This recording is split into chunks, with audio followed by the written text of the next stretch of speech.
اس وقت قرآن اس کائنات کے بارے میں ارشاد فرماتا ہے، اور آسمان کو ہم نے اپنی قدرت سے بنایا اور بے شک ہم اسے پھیلاتے جا رہے ہیں۔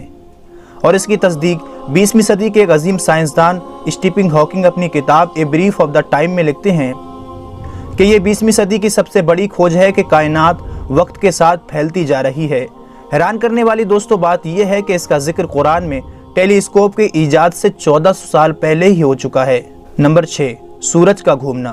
دوستو سائنسدان پہلے یہ سمجھتے تھے کہ سورج ایک جگہ پر ٹھہرا ہوا ہے اور یہ کوئی گردش نہیں کرتا۔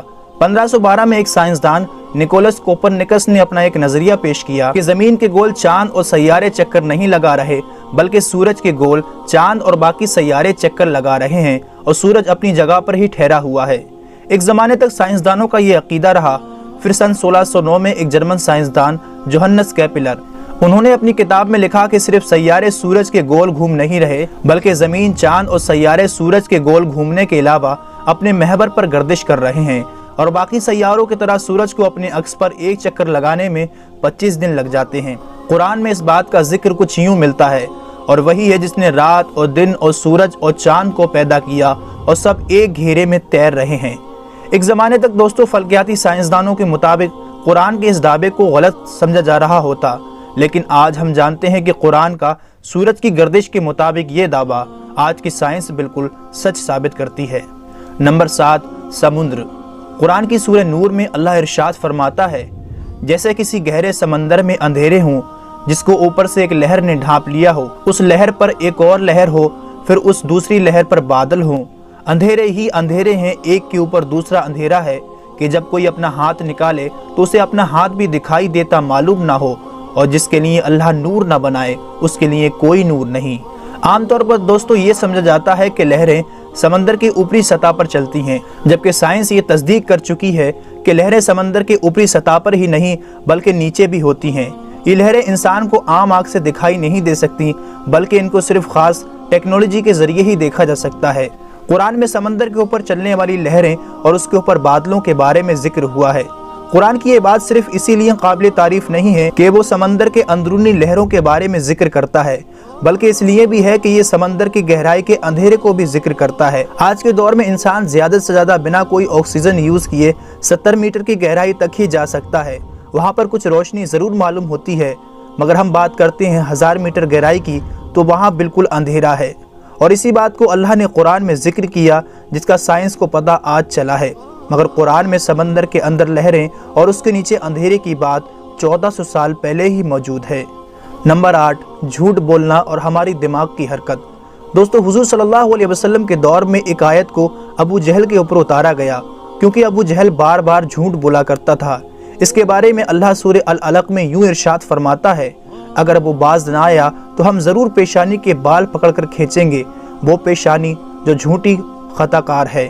اس آیت میں دوستو دماغ کے سامنے والے حصے کو جھوٹا اور خطا کار قرار دیا ہے۔ یہ آیت دو وجہ سے بڑی خاص ہے۔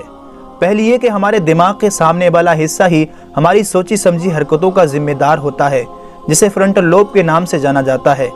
دوسرا یہ کہ فرنٹل لوب ہی دماغ کے جھوٹ بولنے والے کام کو کنٹرول کرتا ہے۔ آج کے دور میں کی گئی کئی ریسرچوں سے یہ ثابت ہو چکا ہے کہ دماغ کے آگے والا حصہ ہی ہماری حرکتوں اور جھوٹ بولنے کا ذمہ دار ہوتا ہے، اور انسانی دماغ کا یہ فنکشن 20ویں صدی میں سائنس کے ایڈوانس ہونے پر ہی ہمیں معلوم ہوئے ہیں، جبکہ قرآن اس طرف اشارے کب کا کر چکا ہے۔ نمبر 9، انسان کو درد کا محسوس ہونا۔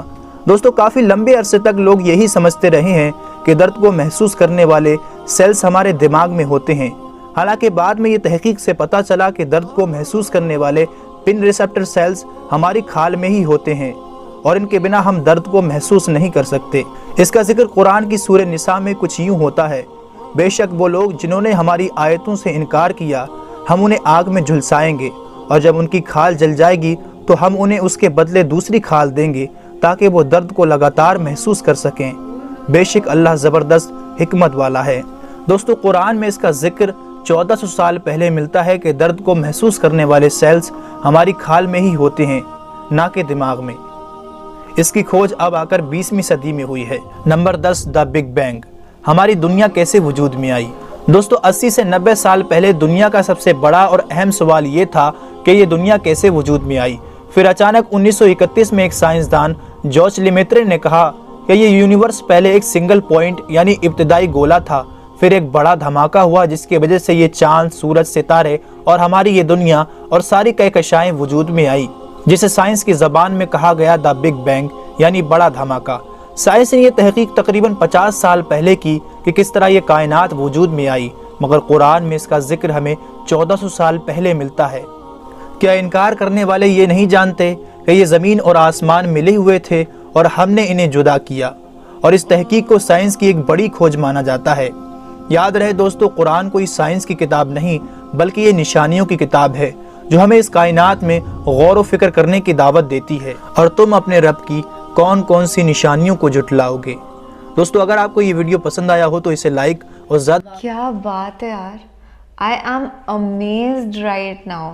جو چیزیں سائنس ابھی پروو کر پا رہا ہے وہ قرآن شریف میں 1400 سال پہلے لکھ دی گئی تھی۔ کافی سارے لوگوں کو یہ بات تو ہضم نہیں ہوگی، پر یہ سچائی ہے، ہم اسے ڈینائی بھی نہیں کر سکتے ہیں۔ چاہے وہ سمندر کی گہرائی کا کالا پن ہو یا پھر پہاڑوں کی چٹانوں کی اندرونی جڑیں ہوں، سب کچھ آلریڈی ریٹن ہے قرآن شریف میں۔ ہم کب تک اس دنیا کی سچائی کو جھٹلائیں گے؟ آپ اپنا دروازہ کھول کے جب گھر کے باہر جائیں گے تو آپ سورج کو چمکتا پائیں گے۔ مجھے نہیں سمجھ میں آ رہا ہے یہ پوئٹری مجھے کیسے آ رہی ہے ایک دم سے، پر اللہ کے کرم سے مجھے آ رہی ہے، بس میں آپ کو بول رہی ہوں یہ سب چیزیں، اور اتنی بڑی باتیں بول تبھی پا رہی ہوں کیونکہ ذہنی طور پر قرآن شریف کو پسند کرنے لگی ہوں۔ ڈاؤٹ میرا یہ ہے کہ میں نے ہندو اسکرپچرز پڑھے ہیں جو کہ بے حد بہترین ہے۔ تو میں نے نوٹس کرا کہ جب بھی میں شریمد بھگوت گیتا پڑھتی ہوں، اسے اگر سنسکرت میں پڑھتی ہوں تو ایک الگ ہی میجیکل ایفیکٹ ہوتا ہے میری باڈی پہ، مائنڈ پہ، سول پہ۔ I can